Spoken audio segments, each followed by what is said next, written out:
Селям алейкум, хайрлах шамлар, витаю. В эфире телеканала АТР. Вы смотрите информационную программу «Бугунь». В студии для вас работаю я, Гульсум Халилова. В следующем часе с нашими гостями будем обсуждать самые актуальные новости, которые появились в украинской информационной повестке дня, которые непосредственно касаются временно оккупированного Крыма. Я рада представить гості нашої студії. Віталій Кулик, політичний експерт, директор Центру досліджень і проблем громадянського суспільства. Вітаю вас. Приветствую вас. Давайте нашу беседу начнем со следующего информационного сообщения. Президент Украины Владимир Зеленский в своем поздравлении ко Дню Конституции сказал, что в Украине 25 регионов, когда в соответствии с основным законом их 27. Это 24 области, Автономная Республика Крым и 2 города специального статуса Севастополь и Киев. Давайте послушаем. Знаєте, зараз я знаходжусь на Херсонщині. Це чудовий і мальовничий край. І нам дуже пощастило, бо у нашій країні таких 25. Все це наводить мене на наступні думки. Згідно першої статті нашої Конституції, Україна є суверенна, незалежна, демократична, соціальна і правова держава. Как он мог так ошибиться? Ну, это вопрос подготовки, вопрос спичрайтеров. Я думаю, что президент не читал Конституцию в полной мере. Возможно, что посматривал, но не читал. И он не знает, что есть администрирование, которое предусматривает специальные статусы для Киева или Севастополя, что у нас есть Автономная Республика Крым, несмотря на то, что Украина унитарное государство. Для него как бы есть цифра 25, очень приятная, очень интересная. Ну, по сути, президент Владимир Зеленский отсоединил, да, две территории, и как гарант Конституции, наверное, допустить такую ошибку все же непозволительно, Да. особенно в День Конституции Украины. Да, Понятно, что президент текст... гарант территориальной целостности Да, и независимости. понятно, что готовил это, собственно, текст-протокольная служба, но не выглядит ли это как какая-то диверсия, нет? Ну, это казус. Казус, который указывает на то, что есть некомпетентность. И эта некомпетентность проявляется в том числе в заявлениях первого лица. Это создает прецеденты, когда возникает вопрос, а кого ж выкреслил, кого убрал из списка господин Зеленский, кого он не считает большей частью Украины. На этом можно строить огромное количество спекуляций, разговоров, конспирологических версий. Но все это проистекает из некомпетентности его окружения и его собственной неготовности вникать в детали, когда ты готовишься к выступлениям, тем более такими важными, знаковыми, как День Конституции, День независимости и прочие вещи. Ведь это не первый ляп у президента. Время от времени у него простреливают подобные вещи из-за непонимания или незнания тех или других вопросов. Но ведь прошел уже год, разве недостаточно было времени, Ну, вы знаете, чтобы как-то поднатореть в этих вопросах? В некоторых вопросах он поднаторел. Он изучил, что есть чаты для дальнобойщиков, в которых обсуждается возможность доехать до Киева или объехать Киев перегруженными автомобилями. Он вот изучает. Он внедряет, пытается дойти до сути, до корней вопроса. А есть вопросы, которые, наоборот, требуют от президента автоматического знания, а у него этих знаний просто нету. Нет базовой подготовки. И поэтому для него, я думаю, Ну, что это программа много открытий. 5-6 класса, знать количество регионов в Украине. Да, в 11 классе есть основа державы это право, есть как бы он же все-таки учился где-то в университете, должен был как бы право тоже немножко понимать, но я думаю, что эти все вещи давно забыты или не сделано домашнее задание. Перед тем, как ты идешь на первый пост в государстве, как минимум необходимо прочитать полномочия президента. Что ты можешь делать, что ты не можешь делать. Это раз. Во-вторых, надо, конечно, понимать первые разделы Конституции, которые ты хочешь быть гарантом. То есть те вещи, которые являются системообразующими для страны и для государства, которые ты возглавляешь.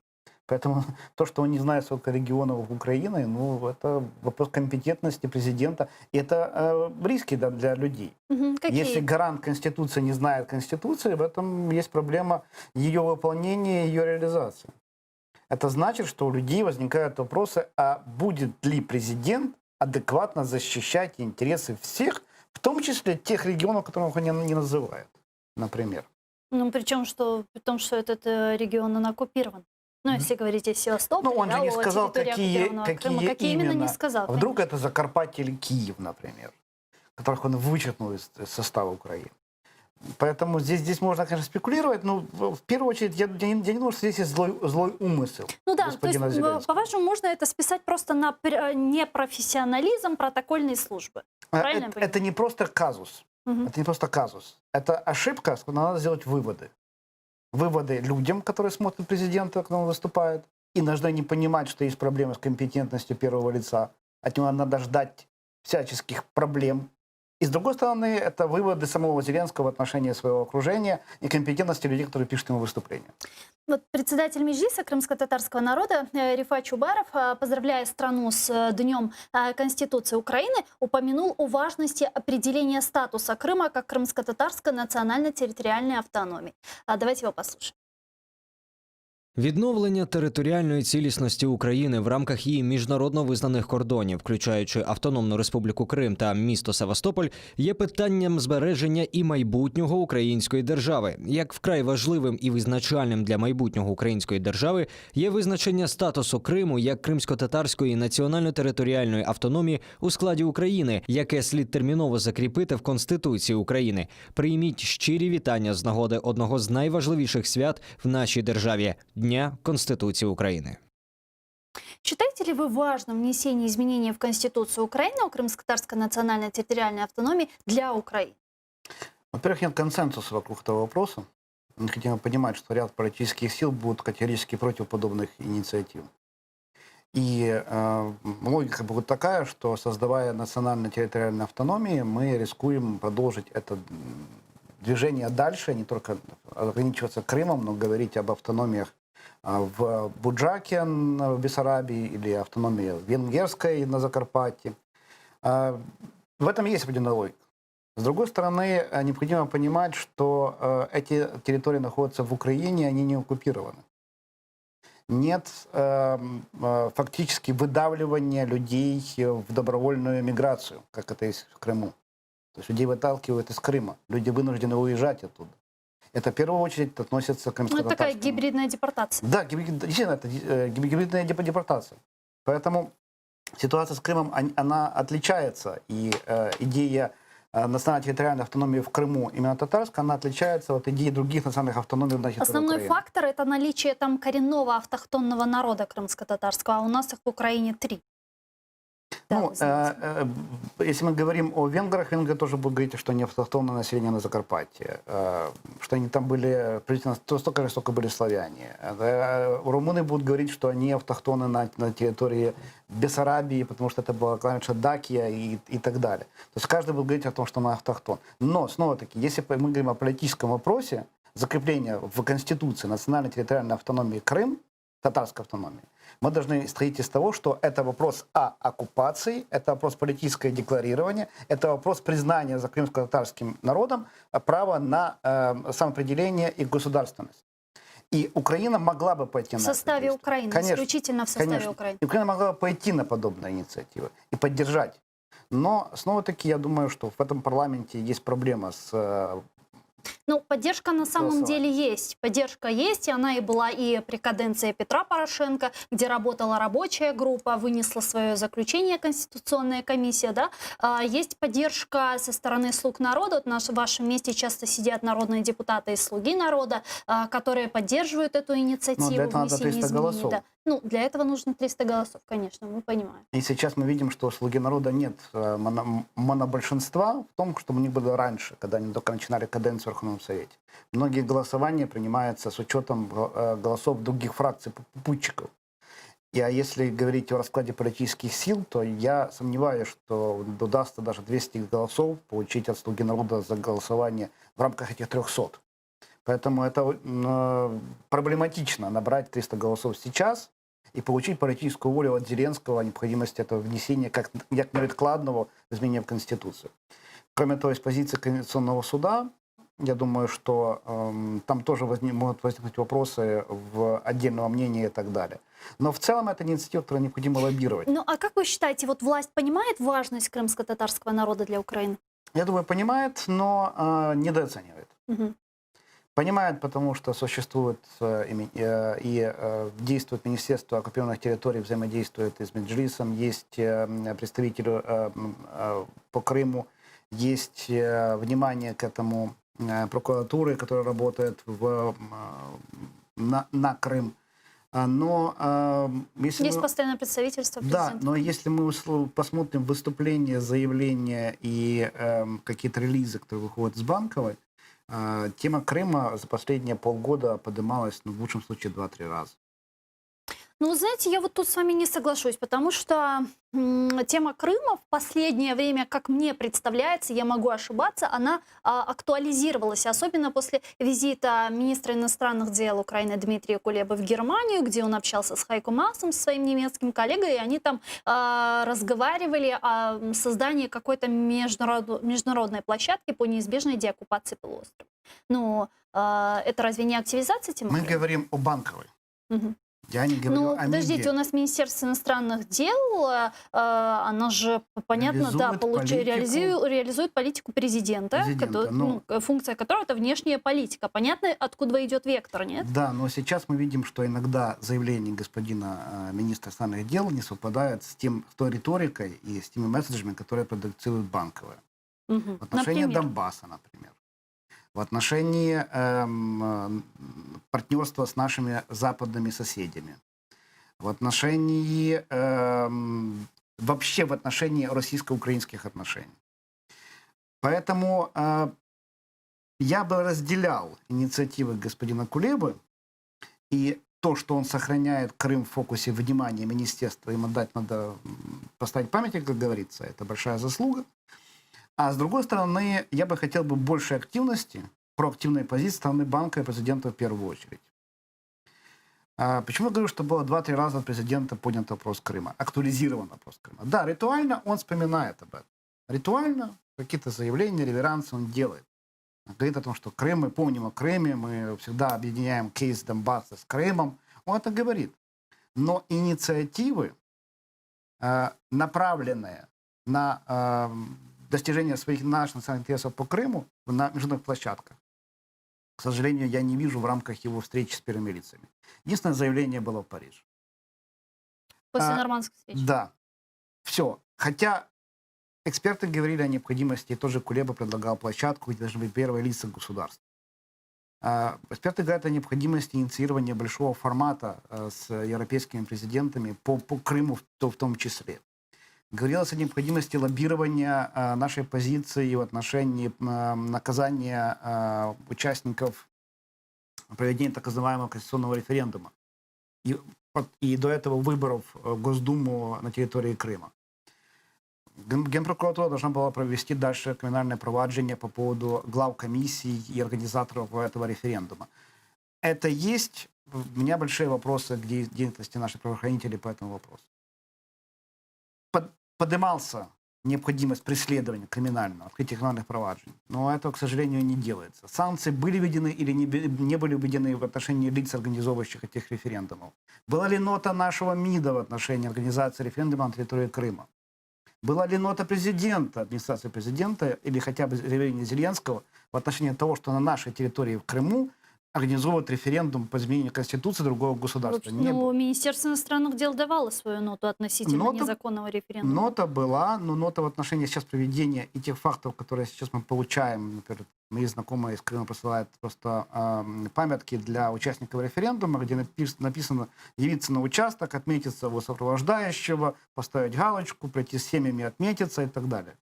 То есть фактически идет, если не фальсификация, то идет нарушение всех возможных принципов, и, к сожалению, я не вижу адекватной реакции. Просто ритуальная нота, что мы против, но это хорошо. А что дальше? Ну вот поговорим про референдум чуть позже. Я хочу вот следующую новость с вами обсудить. Верховная Рада Украины разрабатывает сейчас законопроект о непризнании оккупации, предусматривающий уголовную ответственность для людей, которые поддерживают оккупацию Крыма. Об этом заявила в эфире программы «Свобода слова» Савика Шустера нардеп от фракции «Слуга народа» и председатель украинской делегации в парламентской ассамблее Совета Европы Елизавета Ясько. Давайте ее послушаем. Хочу сказати про ініціативу, яку я зараз в парламенті розробляю. Це закон про невизнання окупації. Ми маємо яку ситуацію? Дуже часто російські наративи розколюють наше суспільство. Ми маємо п'яту колонну, багато хто їде в Москву, підтримує публічну окупацію Криму.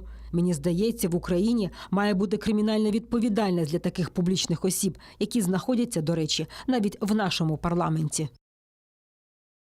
Ну вот как вы считаете, вот разработка вот такого законопроекта, это какой-то политический шаг, имеет ли он будущее? Ну, криминализировать нарративы, где-то идея, она не нова. Бывшее руководство Украины в лице президента Порошенко также пыталось криминализировать определенные нарративы. Были инициативы о запрете, от криминальной ответственности за непризнание агрессии России. Они не получили поддержки. В том числе не получили поддержки у наших западных партнеров. Была критика со стороны разных институций, в том числе Венецианской комиссии. Говорили о том, что будет обращение в Европейский суд по правам человека. Ну, И это так что, или это иначе давление на, придется на свободу слова, что ли? Да, в первую очередь говорили о том, что это свобода слова, свобода самовыражения, что это идеологическая цензура. И любая криминализация подобных нарративов, она чревата как бы дальше последствиями для Украины в целом, потому что будут судебные иски, и Европейский суд просто признает, как рамковый документ, признает это не правовым решением, политически мотивированным. С другой стороны, я понимаю логику, потому что непризнание аннексии или непризнание оккупации Донбасса и оккупации Крыма – это вопрос национальной безопасности. Если люди выступают фактически за то, что они легитимизируют российскую экспансию и российскую агрессию в Крыму и на Донбассе, то по факту этим они нарушают территориальную целостность Украины. Здесь есть определенная связка. Ты отрицаешь агрессию, значит, ты фактически не признаешь территориальную целостность. Ты нарушаешь криминальный кодекс в части посягания на территориальную целостность Украины. Такая связка возможна. Но снова-таки у меня много вопросов в отношении текстовой формулировок. То, что я слышал, видел драфт этих инициатив, они вызывают сомнения у юристов, правозащитников. Например, об этом выступали ряд правозащитников, работающих с подобными инициативами, изучающих западный и другой опыт в других странах. Много говорилось о том, что потом вы получите судебные проблемы.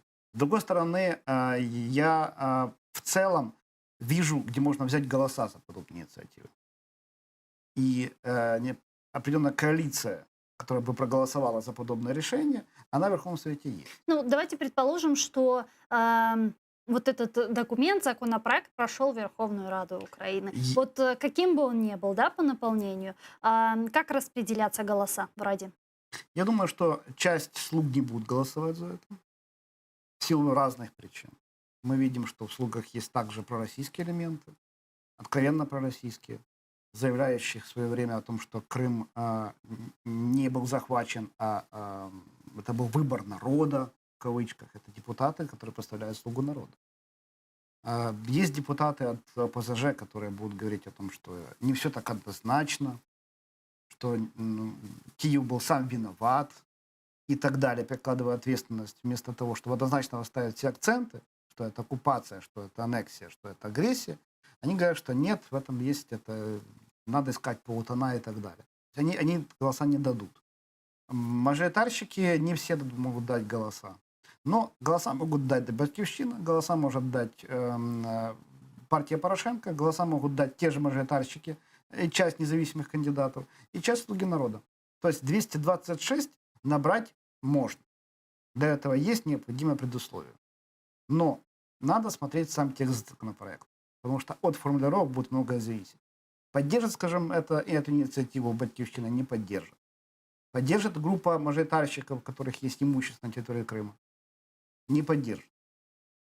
Поэтому здесь вопрос именно к тексту законопроекта. Ну и тут кого будет касаться этот законопроект? Просто человека, который говорит, что там неправильные вещи, да, и там лоббирует интересы России. Речь шла о публичных лицах. Угу. Речь шла о публичных лицах, о публичных заявлениях. Если человек делает публичное заявление, и он публичное лицо, соответственно, против него может быть возбуждено уголовное дело или криминальное, или административное дело. В зависимости от того, что найдет ли там следователь какие-то основания для криминального преследования, или это будет административный штраф, например. И, на мой взгляд, вопрос может стоять не только в отношении публичного лица, но и в отношении телеканалов и массовой информации. У Национального телебачення радиомовления есть вполне законный инструментарий для оказания давления на ресурсы, если они нарушают закон. Но они вам скажут, это давление на плюрализм. А это вопрос к тому, кому он приглашает себя в студию.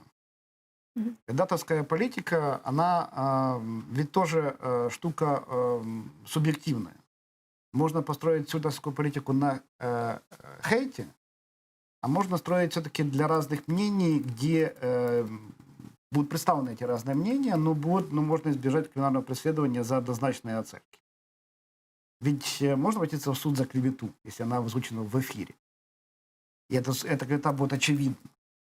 Поэтому я ничего не вижу в этом проблеме, чтобы в законопроекте не было и пункта в отношении средств массовой информации, юридических лиц, которые озвучивают или дают площадки для заявления публичными лицами в отношении непризнания оккупации или аннексии. Ну а как вот можно это имплементировать? У нас, смотрите, у нас идет война, да, уже прошло 6 лет. Мы видим гибридные формы этой войны, гибридные формы всего происходящего, и особенно серьезной и сложной остается ситуация с информационной войной, которую вы отметили выше, когда у нас в стране 8 телеканалов принадлежат пророссийским силам, пророссийским лоббистам, и мы понимаем, да, какие тезисы озвучиваются в эфире этих телеканалов, и они так или иначе влияют на сознание людей, гражданского общества. Да? Как с этим бороться? Какие может предпринимать наша власть меры в отношении вот этих телеканалов, если они, понятно, частные? Ведь телеканалы и средства информации – это зеркало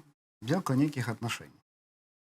Если перед этим предыдущая власть, которая якобы воевала бескомпромиссно с Путиным, создала условия для аккумуляции ресурсов в руках пророссийского политика, конкретно господина Медведчука, который сейчас, как говорят средства массовой информации, контролирует значительную часть информационного пространства. Для того, чтобы это собрать это в единый кулак, этот пул медийный, ему ведь дали зеленую линию для заработка денег. Ему дали сектора целые на откуп во время Порошенко. Благодаря этому было сконцентрированы ресурсы для покупки этих телеканалов.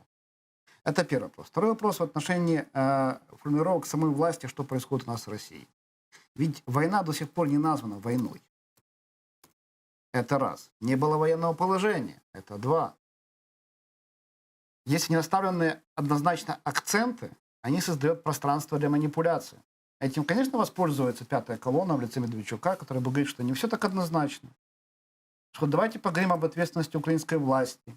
Ну и так далее. Поэтому здесь я вижу главную проблему в том, что мы не предоставили акценты, не назвали войну войной, не приняли достаточно законодательного обеспечения в отношении этого определения. То есть у нас нет законов, которые регламентируют криминальную ответственность за поддержку агрессора. Явных. Но опять же, если мы назовем вещи своими именами, нас же не поймут на Западе. Да почему не поймут? Если бы это было сделано в 2014 году, все прекрасно все понимали. Более того, нас спрашивали, почему вы это не делаете. А когда мы это не делали достаточно долгий период времени, с этим смирились, и тогда это был выработанный общий нарратив. И сейчас как называют войну на Донбассе?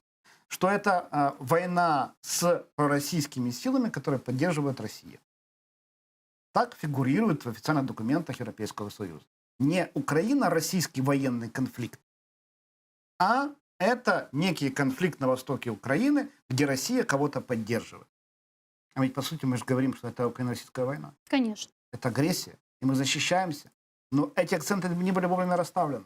Поэтому мы сейчас вынуждены играть в неудобных для себя нарративах, которые нам навязали, в том числе и россияне, и подыгрывают этому пятая колонна. Что же делать с Медведчуком и его телеканалами? Ну, естественно, что сейчас уже запрещать или закрывать, или выносить какие-то... Криминализировать их дискурс будет достаточно сложно, потому что упущено время. Это раз. Во-вторых, мы видим, как происходила концентрация голосов вокруг Зеленского во втором туре, где он получил голоса, в том числе и тех, кто раньше голосовал за ОПЗЖ. За него голосовали пророссийские элементы. Поэтому для президента в этой ситуации пойти на однозначную расстановку акцентов, я думаю, будет фактически невозможно. Его советники об этом постоянно говорят. Мы не должны потерять электорат Юго-Востока. Мы должны всегда говорить о мире, потому что это наша территориальная база. А если в этот же момент мы будем говорить, а давайте мы криминализируем и определенные нарративы закроем каналы Медведчука, но его не поймут на Юго-Востоке. И президент потеряет часть своей поддержки там. Он себе это позволить не может. Поэтому на такой растяжке. Поэтому я не думаю, что есть перспектива голосования по этому законопроекту Ясько. Я не думаю, что он дойдет до какого-то логического результата, к сожалению. Я не думаю, что президент Зеленский будет оставлять акценты в отношениях к тому, что это война, что это Украино-российская война.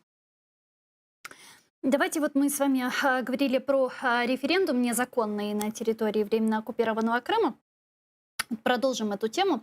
Заместитель главы Министерства иностранных дел Украины Василий Бондар заявляет, что организация России голосования о внесении изменений в Конституцию Российской Федерации на оккупированной территории Украины будет иметь для нее политические и правовые последствия. Давайте его послушаем.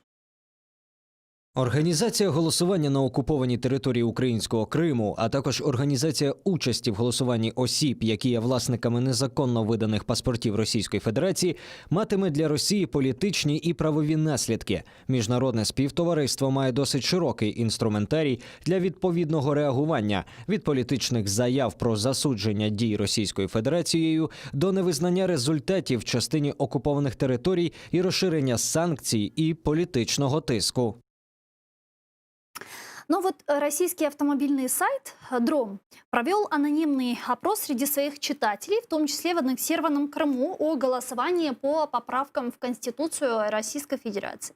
Организаторы опроса утверждают, что 38% жителей полуострова выбрали вариант против, 24,5% за, а 37,5% респондентов сообщили, что не пойдут голосовать. В среднем по России и оккупированному ей Крыму результаты отличаются. 59% россиян против, 12% за, а 29% выбрали вариант ответа «не пойду», говорится в сообщении организаторов данного голосования.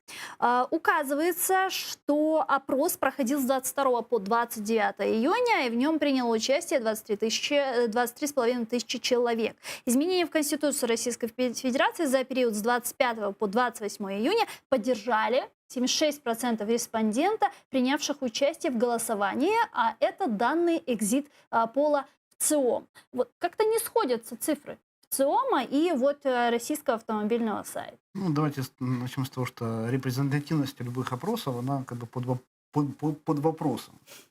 Сайт проводит анонимные опросы себя на страничке, есть пользователи, которые туда заходят, нет возможности верифицировать. С другой стороны, мы знаем, как организовывается так называемый референдум. И это не реалистичная как-то оценка или там, какой-то настоящий электоральный выбор. Но на самом деле, наверное, вот эти цифры не имеют никакого значения. Никакого значения, потому что их нарисуют настолько, сколько будет запросов Кремля, и надо будет показать, что это легитимно, законно, и что массы россиян поддерживают выбор в пользу господина Путина, обнуления и этих изменений, которые он предложил. Давайте подключим к нашей беседе сейчас российского публициста Бориса Стамахина, который с нами сейчас на прямой связи. Борис, здравствуйте. Здравствуйте. Здравствуйте. Ну вот только что я озвучила российский автомобильный сайт, который провел вот этот анонимный опрос среди своих читателей, где, значит, по результатам, что вот тут говорится, что 37,5% респондентов не пойдут голосовать, там 24,5% за, 38% вообще не выбрали. В то время как официальные данные экзит-пола в ЦИОМ совершенно другие, там поддерживают 76% респондентов в поправке в Конституцию Российской Федерации. Понимают ли вообще россияне, российский народ, что вот данные в ЦИОМа, они не соответствуют вообще действительности? И может ли это вызвать у них какую-то, я не знаю, протестную реакцию? Ну, насчет протестной реакции, я думаю, что нет. Вряд ли это вызовет какую-то реакцию. Понимаете, это все находится уже настолько далеко за гранью. Эти опросы, они, в общем-то, не имеют никакого значения. Цифры будут нарисованы те, которые нужны. Которые нужны Путину и его администрации. Да? Угу. Скажите, а вообще, что вы думаете в целом вот о внесении изменений в Конституцию Российской Федерации? Зачем, собственно, это сейчас Путину? Зачем он это делает? Ну, понимаете, внесение изменений — это как обычно вообще, так сказать, как это всегда и бывает. Это приведение юридических норм в соответствии со сложившейся реальностью. Потому что, в общем-то, ну, все, что там прописано, все вот эти вот поправки в духе таком консервативном, традиционалистском, охранительском и прочем, все это уже давно де-факто существует в России. Вот эти вот общественные настроения, которые там внедряются пропагандой, и не только пропагандой, потому что они ложатся на уже подготовленную почву, все это именно в таком духе. Оно как бы просто сейчас приводится к формальному соответствию, как бы, в соответствии формы и содержания. Ну, А так нужно или... это. Да, ну так или В иначе, первую зачем? очередь, Мгм.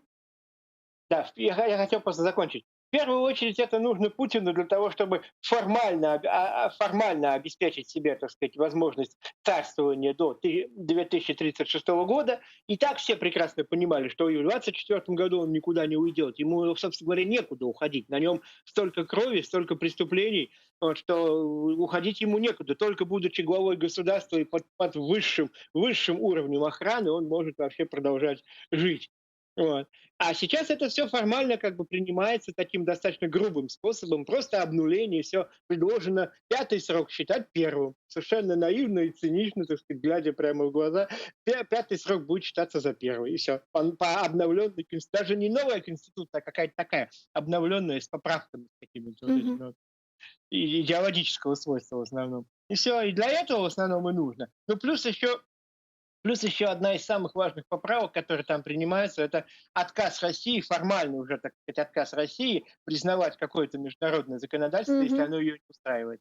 Де-факто оно уже давно так в России, оно уже так и есть. Так сложилось, уже там они принимали закон о том, что если им не нравится решение Европейского суда по правам человека, то они их не будут исполнять. Хотя они не выходят из состава Совета Европы и все прочее. Но они просто не будут исполнять, и все. Теперь это все как бы поднимается на более высокий уровень, приводится в соответствии, ну, с фактически сложившимися, так сказать, отношениями. Все. Ну Для вот этого, в общем-то, для формализации. понятно, да, что для формализации, что там Путин хочет править до конца своих дней своей империи и так далее. Но я вот все-таки хочу понять, зачем вот этот маневр Путину с обнулением, когда он мог, в принципе, вместо себя поставить какую-то свою марионетку, да, и продолжать успешно править своей страной, а потом через там следующие 5 лет снова заново переизбраться. Он уже не доверяет своему окружению или что? Ну, наверное. Вы знаете, он же ставил один раз марионетку. Да, Медведев был Медведева, да.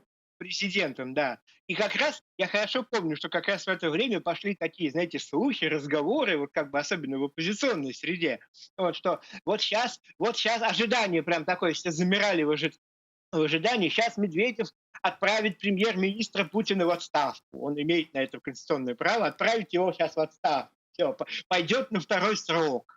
То есть, видимо, чтобы избежать любых неожиданностей, даже каких-то гипотетически возможных, совершенно, так сказать, таких вот, ну, чисто в теории только допустимых, вот, видимо, для этого, для большей надежности, понимаете, он делает вот так вот, обнуляет эти сроки, идет на царствование, так сказать, сам. Потому что, ну, эта система, понимаете, так устроена, она вот в этом смысле тотальна. Понимаете, это вот именно что восстановленный тоталитарный режим по мере того, насколько его сейчас можно восстановить в новых условиях. Потому что они предпочитают абсолютно ни малейших опасностей не оставлять, даже каких-то чисто гипотетических. Они предпочитают по максимуму все посмотреть, от всего застраховаться и перестраховаться с многократным превышением необходимого. Вот. Мгм. Они никаких малейших, так сказать, себе неприятностей не хотят оставить, так же, как щелочки какой-то своему, так сказать, возможному конкуренту или противнику или кому-то еще. Ну, то Вот есть этот стиль мы часто наблюдаем. То есть правильно ли я понимаю, что действующий президент Владимир Путин не знает, как поведет себя в 2024 году элита, и в том числе самые верные и преданные, проверенные его люди, и даже при действующих сейчас каких-то даже поправленных законах он не может гарантировать себе вот полную лояльность вот этого вот своего теоретического какого-то преемника и не может исключить вот это предательство, правильно? Ну, да, я не думаю, понимаете, я думаю, что и Путин понимает, и вот я понимаю, да, и многие, что вероятность такого предательства, она, ну, не очень велика. Она где-то, процентов 20-30, не больше, я бы, так сказать, больше не дал просто. Но на всякий случай надо и это предусмотреть, мало ли что. Мало ли что, а ставка очень высока. Знаете, как фильм был в свое время «Ставка больше, чем жизнь». Вот она здесь тоже больше, чем жизнь. Она очень высока. Вот, отвечать за четверть века преступлений и всякого рода, так сказать, злодейств международного уровня причем. Вот. Конечно, они стараются застраховаться полностью, пересмотреть вообще, так сказать, любые вот эти вот шансы найти и законопатить любую щель. Ну, Вот. окей, Это, в тогда общем-то, понятно, логично. вот тогда не кажется ли вам, что изменение основного закона страны должно стать вызовом для каждого гражданина Российской Федерации, учитывая, что полномочия, да, теперь Путина еще больше расширяется, он может там освобождать, распускать от должности судей Конституционного суда, хотя там и не было, в принципе, Конституционного суда, мы это все понимаем, да, но вообще в таких условиях, понятно, ожидать чего-то вот нового невозможно, и как долго это будет терпеть российский народ? Они готовы принять этот вызов, нет? Понимаете, российское терпение, как известно, оно безгранично практически. Понимаете, это могло бы вызвать возмущение у граждан, если бы в России жили граждане. Это основное условие. Понимаете, граждане, как бы, это те люди, которые собираются, да, и выбирают себе власть, делегируют ей какие-то полномочия. И эту власть контролируют, заставляют отчитываться, меняют ее периодически. Да, регулярная смена власти происходит по формально написанному закону, по Конституции. Если бы это были граждане, которые первичны по отношению к власти, то да, все было бы, как вы говорите. Но в России живут в подавляющем большинстве не граждане, а рабы. Они как бы подданные власти и сами против этого ничего не имеют. Они не хотят жить сами, свободно, самостоятельно. Они хотят, чтобы быть рабами в холопной власти, но чтобы власть их кормить не забывала при этом, заботиться о них. Вот они чего хотят. Поэтому Путин им косточку кидает. Он там среди поправок писал то, что повышаются пенсии, зарплаты, там своевременная индексация будет проводиться. Это как бы материальная вот эта вот сторона, как бы такая чисто желудочная, она тоже там упомянута, чтобы было, ну, чтобы можно было говорить людям, что вы же идете голосовать за поправки в ваших интересах, вам будут пенсии индексироваться и все такое. Вот. То есть это такой, ну, нехитрый обман, что называется, но это, ну, эти люди, они обманываются ради сами, вовсе не жаждут свободы, знаете. Вот. Не тот народ, который, так сказать, легко, сказать, Так, легко было бы поднять а что может произойти, в результате чего поднимется народ? Ну, вы знаете, последнее, что было за эти годы, там, конечно, не то, что восстание, знаете, произошло, но народ так слегка запурлил, слегка начал выражать свое возмущение. Не политические активисты, а вот такая глубинный народ, как говорят. Это было повышение пенсионного возраста. Вот та тема, которая всех задела. Вот именно в том духе, что я сейчас говорю. Людям не интересно жить самостоятельно и на свой счет, да? Люди вполне согласны, что они зависят от государства. Но это ведь не долгосрочная акция. Вы помните, такие акции были, когда не допустили независимых, да, кандидатов на выборы, на местные выборы, но так или иначе это какая-то локальная история. Вот они собрались, покричали и разошлись. В конце концов, все равно ничего сделать нельзя. Но я говорю, понимаете, вы же спрашиваете, что может возбудить. Вот я и привожу пример, Да, что больше всего за последнее время. Вот это, чисто такого материального плана. Мгм. Вот. А по поводу поправок, там, вечный Путин или там обнулений, да бог с ним, наоборот говорят, ну хорошо, стабильность, все прекрасно. Вот. Свобода им кажется хаос. Понимаете, Россия свободу традиционно воспринимает как хаос. Испытывают страх, что неужели будет дозволено кому-то что-то такое делать без контроля государства. А под свободой, как они хотели видеть, они понимают в основном халявную кормежку от государства. Когда государство о них типа заботится, им не забывает там пайку давать, баланку эту наливать в корыто, вот тогда они типа свободны. Их все хорошо, понимаете? Они извращенное миропонимание такое господствует в России в умах. Спасибо вам большое. Спасибо, что подключились к нашему эфиру. Борис Тамахин, российский публицист, был с нами на прямой связи. Как должна Украина отреагировать на проведение незаконного референдума на территории временно оккупированного Крыма? Ну, во-первых, необходимо не просто заявление замминистра, необходимо нота официально, но заявление президента. Необходимые действия Генеральной прокуратуры в отношении открытия криминальных проваджень по организаторам так называемого референдума. Необходимо вынесение приговоров заочных и вынесение красных карточек в Интерпол. Это как минимум, что можно было бы сделать в этой ситуации. Но вы же знаете, по Крыму Интерпол не принимает заявку. Это вопрос к нашей позиции в реформировании Интерпола тоже. Ведь и в 2014-2015 году мы потеряли инициативу в этом вопросе. Ставился вопрос о реформировании Интерпола и привести эту реформу к тому, чтобы нельзя было использовать в политических целях решения Интерпола. Это в отношении наших добровольцев, которые арестовывают и время задерживают в Европейском Союзе по заявкам России в Интерпол и так далее. Но мы могли это сделать. Второе – это вопрос в отношении судебных преследований юридических и физических лиц на территории третьих стран. Их активы, возможность приезда санкций. То есть весь арсенал санкционного режима не только в отношении первых лиц оккупационных администраций, но и дойти непосредственно до главы комиссии участковой на территории оккупированного Крыма. Это было бы хорошо, это было бы показательно, это было бы ответственно в отношении жителей Крыма в том числе, которые проживают на оккупированной территории. Это было бы ответственно в отношении перспектив возврата Крыма. Но этого не будет происходить, к сожалению. К сожалению, нет для этого политической воли. С другой стороны... Боднар сказал, что у международного сообщества есть широкий такой спектр инструментов, которые они могли бы использовать. Могли бы. Вот главная фраза «могли бы», потому что как должна Украина разговаривать тогда с международными нашими партнерами? Были выборы в Госдуму на территории Крыма. Да, в 2016 году. Соответственно, Украина тоже сделала определенные действия. Были обращения. Но, насколько я был вовлечен в этот процесс, на момент 2017 года все наши потуги продвинуть санкции по кейсу выборов в Крыму на оккупированных территориях фактически не были застопорены или остановились. Почему? У меня тоже был тот же вопрос. Я его задавал постоянно. Генеральная прокуратура, и им было не до этого. Начинались корпоративные войны, начиналась дележка пирога, началась подготовка к президентской избирательной кампании. Прокуратура постоянно говорила о том, что у них не хватает кадров, это не на часе и не приоритетно, и так далее.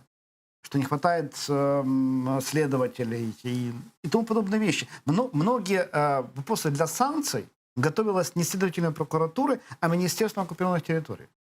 Вчера на одном телеканале Тука, который в то время был заместителем министра территории, да, он прямо говорил, что всю работу, домашнюю работу следователей прокуратуры в отношении выявления людей, организовывающих выборы в Крыму и референдума так называемого воссоединения, сделала Минтот, а не прокуратура. Да, прокуратура подключилась потом, но где эти расследования, где они застопорились, почему не пошли дальше? На эти вопросы, к сожалению, ни та власть, ни это не хотят отвечать.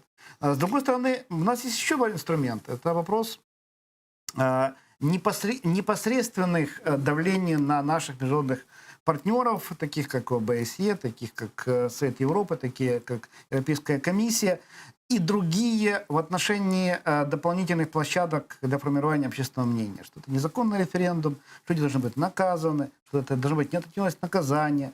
И этот вопрос должны подниматься на всех, без исключения, площадках в Европейском Союзе и на Западе в целом.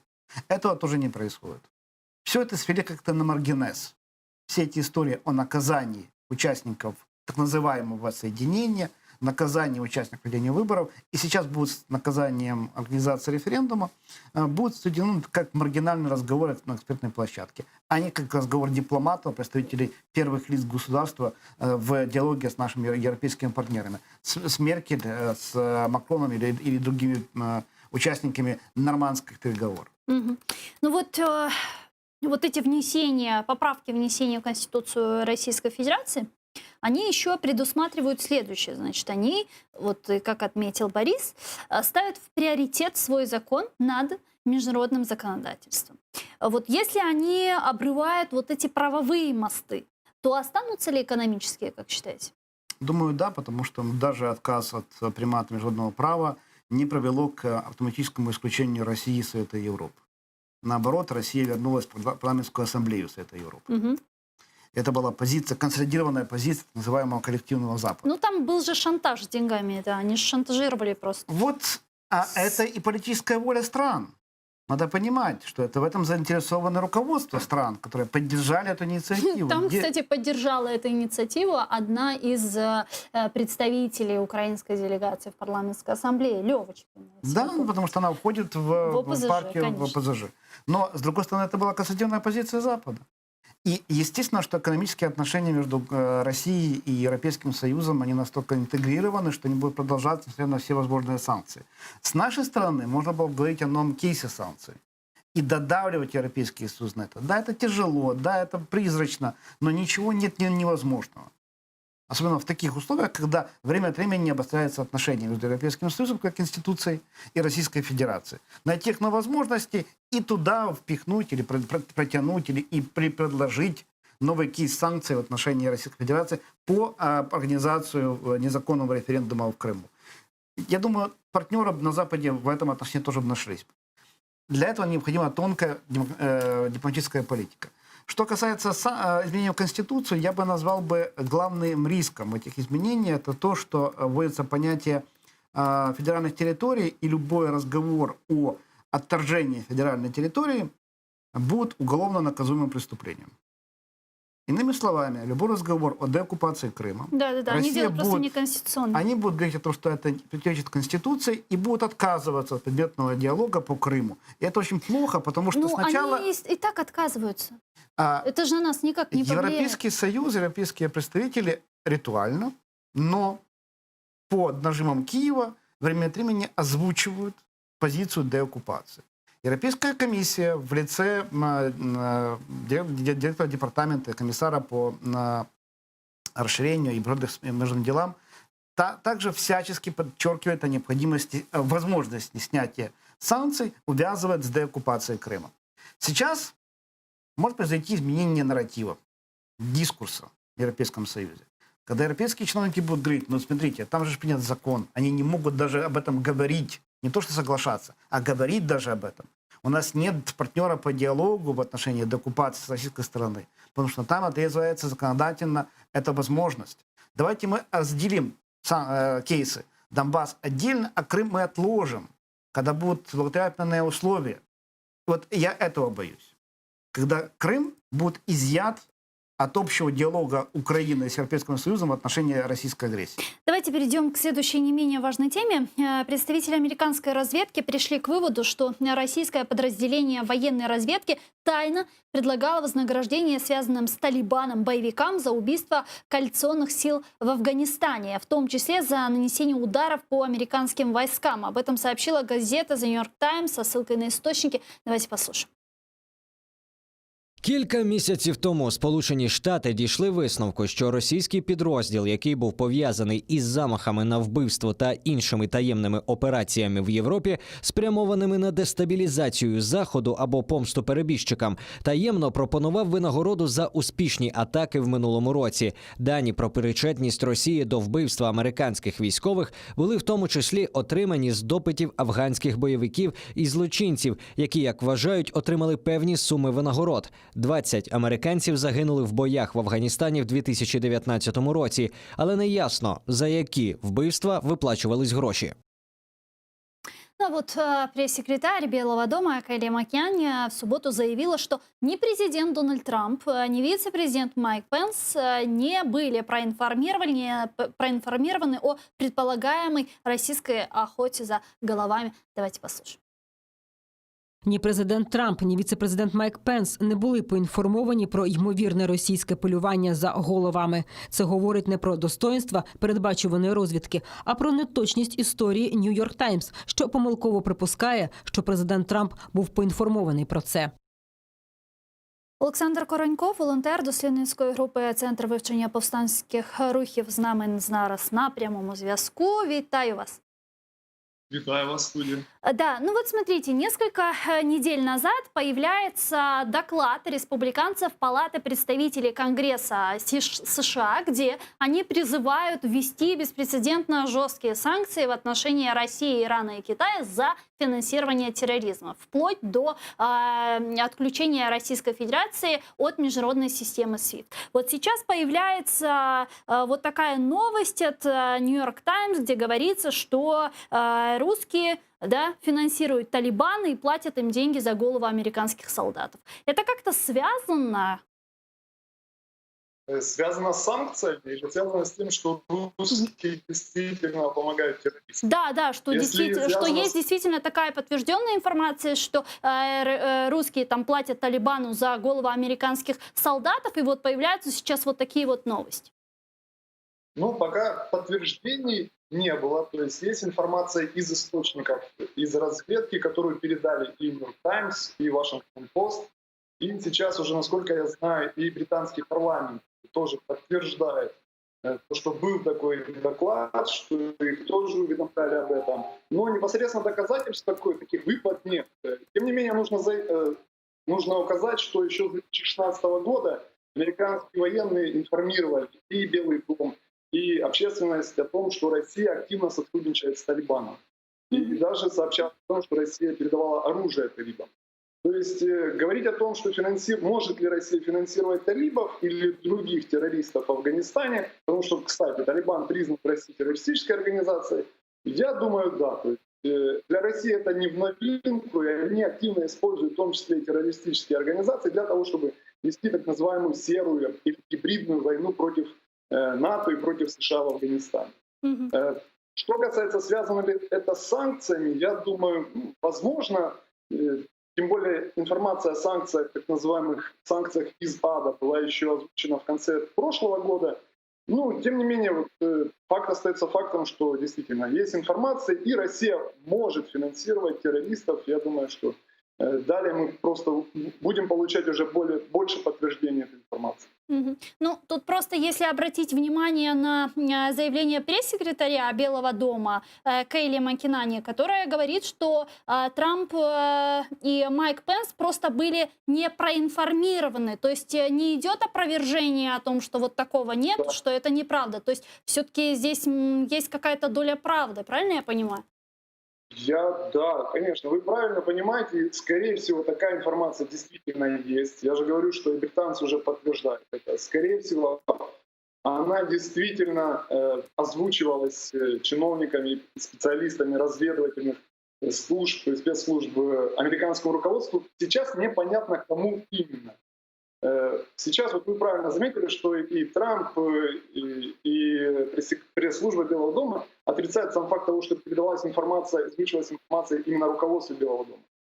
Но сам факт того, что эта информация существует и насколько она достоверна, не отрицается даже Белым домом. Ну вот ввести санкции против Российской Федерации именно за спонсирование терроризма было предложено еще, если я не ошибаюсь, в августе 2018 года. 2018 года тогда тоже предлагали вводить беспрецедентно жесткие санкции в отношении России. И законопроект, который назвали драконовскими, он до сих пор висит на сайте Белого дома. И тогда Дональд Трамп категорически отказался его подписывать. Почему, как вы думаете? Я думаю, это вопрос чисто политический. Все же знают о том, что между Дональдом Трампом и Владимиром Путиным есть особые отношения, да, которые демонстрировали на встрече в Хельсинки. Тем не менее, здесь скорее не только несогласие Трампа, но и республиканцы не пропускают этот законопроект о так называемых санкциях ТАСК, если я не ошибаюсь. То есть, и, возможно, как раз аргумент того, что Россия спонсирует террористов для охоты за американскими солдатами, убедит, наконец-то, и республиканцев поддержать этот законопроект. И, возможно, уже при новой администрации, мы не знаем, как закончатся выборы в США в ноябре этого года, но возможно, что действительно этот законопроект будет принят. Я хочу указать просто на то, что уже 4 страны находятся там: Иран, Северная Корея, Судан и Сирия. И у России есть все шансы стать 5-м почесним членом цієї такої дуже цікавої компанії, я б сказав. Ну, а скажите, есть это все- может произойти до выборов в Америке, до президентских выборов? Потому что, ну, действительно же, прецеденты же есть, и они довольно серьезные. Если даже вспомнить вот этих дурачков в Солсбери со Скрипалями, да, которые пытались отравить Скрипаля и его Ну, дочь. как вы сказали, дурачки, это бойцы так называемой самой секретной, на самом деле самой распиаренной военной части ГРУ в Российской Федерации. Это так называемая часть 29155. Да, возможно, они причастны к этому, возможно, они понесут эту ответственность, я не знаю. Что касается того, что... повторите еще раз вопрос. Вот у меня этим... До президентских, до президентских выборов в Америке могут ли быть введены вот такие санкции? Вы понимаете, что Дональд Трамп, он как личность, он непредсказуем. И как еще написал его бывший советник по национальной безопасности Болтон, он личность иррациональная во многом. Поэтому может быть и так. На самом деле Трамп сейчас находится в неудобном положении, потому что ему приходится доказывать, что он больший враг России, чем, например, демократ. Даже в одном из своих последних твитов он, кажется, так и написал, что Трамп больше сделал для усмирения России, чем сделала администрация бывшего президента Барака Обамы, демократ. Возможно, это будет и так, а возможно и нет, все-таки нужно ждать новую администрацию, если такая будет сделана. То есть здесь я не могу предугадать, это вопрос политический на самом деле. Спасибо вам большое. Дуже дякую вам. Олександр Коронько, волонтер дослідницької групи «Центр вивчення повстанських рухів», був з нами на прямому зв'язку. Ну, а вы как считаете? Я Будут думаю, ли введены вот такие жесткие санкции в отношении России за спонсирование ею терроризма? Я думаю, что при Трампе это вряд ли, потому что Трамп будет считать, что это связывание ему рук. И он именно так это и видит, что Конгресс пытается его опутать ограничениями, видит это посягательство на свою прерогативу в определении внешней политики. Поэтому у меня очень большие сомнения в отношении того, что это было принято при его администрации. Он сделает все для того, чтобы этого не сделать. А вот при новой администрации вполне, даже если это будет новая администрация Трампа после переизбрания.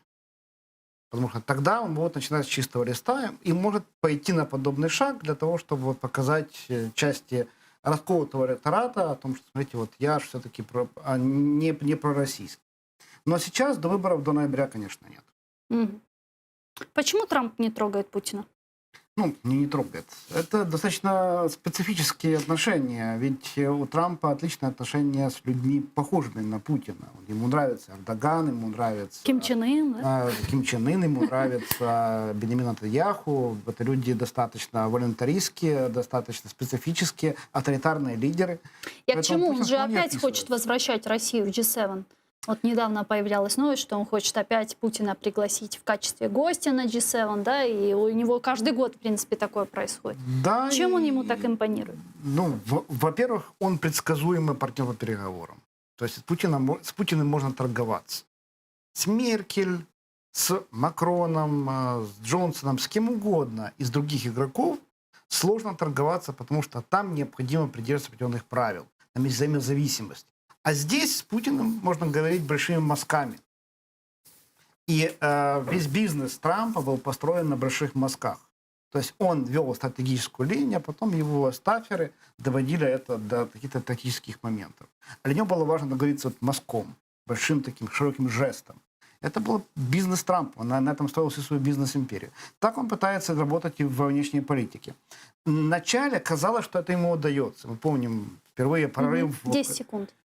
Впервые прорыв в отношении Северной Кореи, личная встреча, впервые, ах, ох, а потом раз и тупик в отношениях, тупик в развитии. Вторая история с Турцией, с НАТО, с Европейским Союзом. С Россией похожая история. Он сталкивается лбом, но он продолжает это делать. Спасибо вам большое. Дуже дякую вам. Віталій Кулик, політичний експерт, директор Центру досліджень проблем громадянського суспільства, был гостем нашей студии. Ну, а я вынуждена с вами прощаться ненадолго, на 10 минут. Возвращайтесь к нам. Корж Кенджи, эфир телеканала АТР. Продолжает информационная программа «Зама».